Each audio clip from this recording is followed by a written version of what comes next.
I've grown up with, I was born to parents who were drug addicts, and their lifestyles had an adverse effect on my life.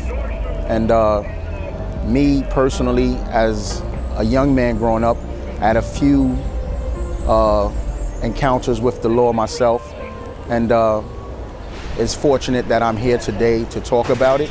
You have great men in the reentry program, such as Paul Washington, who I believe in my mind is one of the pillars of the community.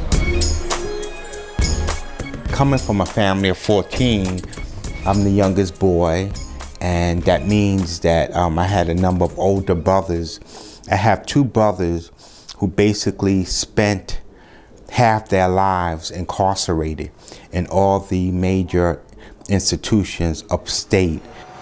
That stirred my interest in this field of the mass incarceration of black men that has occurred over the last 35 years. We have seen the explosion of that, where now there's 2.2 million people who are incarcerated, which equals 1 out of 136 individuals in America has been incarcerated, and that's astounding. The United States has the largest incarceration rate of any country in the world. So I wanted to deal and address that issue. So it's critical that we try to encourage black males to pursue higher education. That's why I'm here as the Director of Community Outreach and Reentry. Sort of like we're using higher education as a means, as a method to reform, to change, and to elevate the lives of black males. Not only black males, but men in general.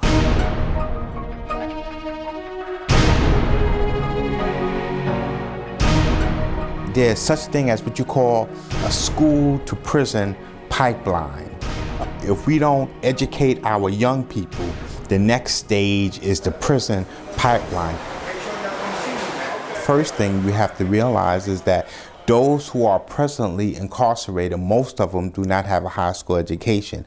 Most of them, a number of them haven't even have a 6th grade education. So what we want to do, we want to try to find a way, a method of development of how we can encourage young African-American males to stay the course and to pursue higher education.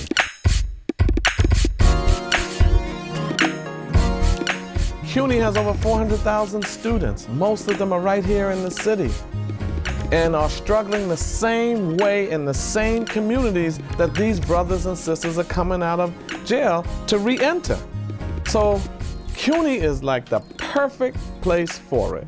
You have to make them whole, make them connected to their culture and understand who they are, so you build their self-esteem to come out and fight for change, So when you enter Medgar Evers program, that's what they fix up.